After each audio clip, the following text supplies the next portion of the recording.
नमस्कार दोस्तों, मैं डॉक्टर रोशनी, आपका हमारे चैनल में बहुत बहुत स्वागत है। आज हम बात करने वाले हैं स्पॉन्डिलाइटिस के बारे में। स्पॉन्डिलाइटिस एक प्रकार का गठिया रोग है।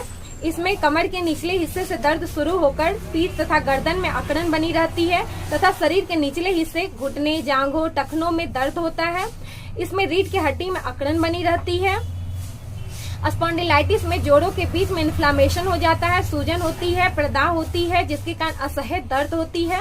दर्द आता और जाता रहता है, परंतु कभी कभी दर्द बहुत ज्यादा हो जाता है, लेकिन कुछ समय के बाद दर्द में आराम भी हो जाता है। अब हम चलते हैं स्पॉन्डिलाइटिस के टाइप्स के बारे में।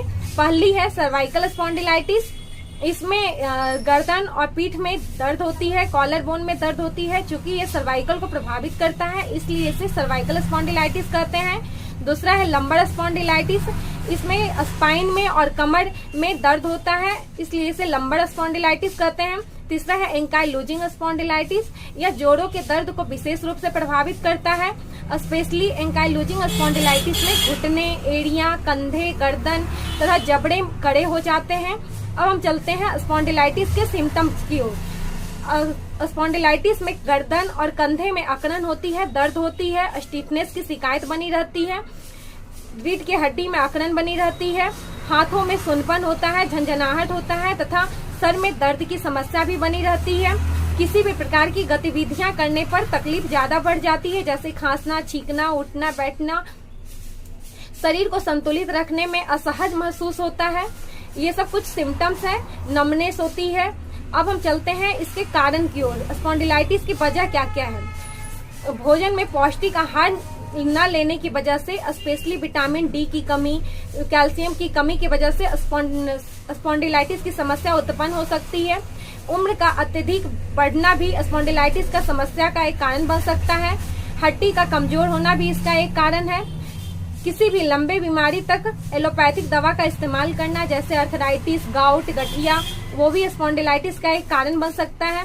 विलासितापूर्ण जीवन शैली भी आगे चलकर स्पॉन्डिलाइटिस का एक वजह हो सकता है।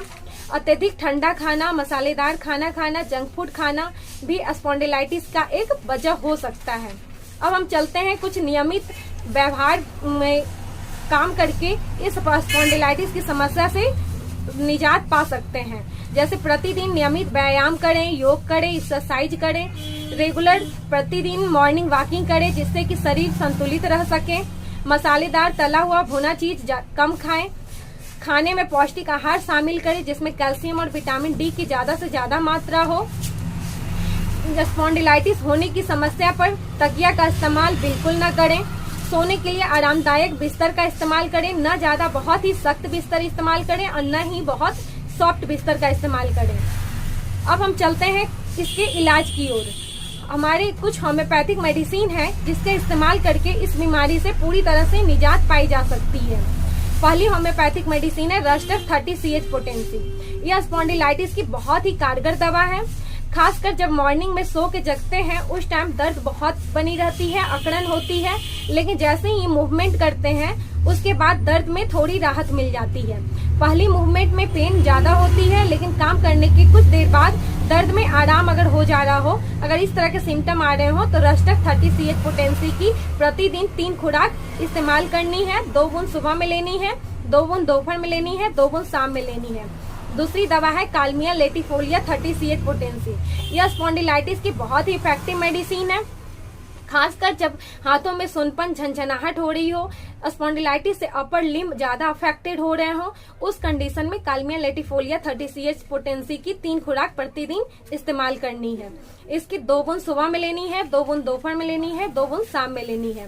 तीसरी मेडिसिन है जलसेमियम 30CH पोटेंसी। यह स्पॉन्डिलाइटिस की बहुत ही इफेक्टिव मेडिसिन है। खासकर जब स्पॉन्डिलाइटिस में हाथों में झंझनाहट हो रही हो और सर में दर्द बनी रहती हो और उसके साथ साथ कमजोरी महसूस हो रही हो, चक्कर आ रहे हो, आलस की शिकायत बन रही हो, अगर इस तरह के सिम्टम हो रहे हो, तो जलसेमियम 30CH पोटेंसी प्रतिदिन 3 खुराक इस्तेमाल करनी है। 2 बूंद सुबह में लेनी है, 2 बूंद शाम में, 2 बूंद रात में लेनी है। 4th नंबर की मेडिसिन है स्पाइजिलिया 30CH पोटेंसी। खासकर जब स्पॉन्डिलाइटिस के साथ माइग्रेन की भी शिकायत हो रही हो, वहाँ पर स्पाइजिलिया बहुत ही इफेक्टिव मेडिसिन है। खासकर जब बाएं सिर में दर्द हो रहा हो, एक तरफ बहुत ज्यादा तकलीफ होती है इसमें, खास करके जब बाएं सिर में तकलीफ ज्यादा हो रही हो, बाएं सिर के गर्दन में अकड़न बन रही हो, तो वहाँ पे स्पाइजिलिया 30 CH पोटेंसी की 3 खुराक प्रतिदिन इस्तेमाल करनी है। इसे 2 बूंद सुबह में लेनी है, 2 बूंद दोपहर में लेनी है, 2 बूंद शाम में लेनी है। अब लास्ट में एक स्पॉन्डिन ड्रॉप आती है जो कि स्पॉन्डिलाइटिस की बहुत ही इफेक्टिव ड्रॉप है।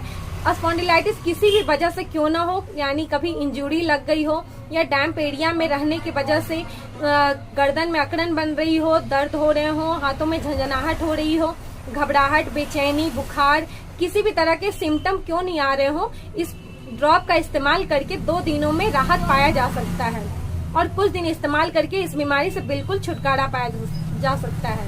इसे लेने का सही तरीका है 20 बूंद आधे कप गुनगुने पानी में सुबह में लेना है, 20 बूंद आधे कप गुनगुने पानी में दोपहर में लेनी है और 20 बूंद आधे कप गुनगुने पानी में शाम में लेनी है। दवा और इस ड्रॉप का इस्तेमाल करके किसी भी तरह के एक्यूट या क्रोनिक स्पॉन्डिलाइटिस से छुटकारा और निजात पाई जा सकती है। आपको हमारा ये वीडियो कैसा लगा, प्लीज लाइक करें, सब्सक्राइब करें। धन्यवाद।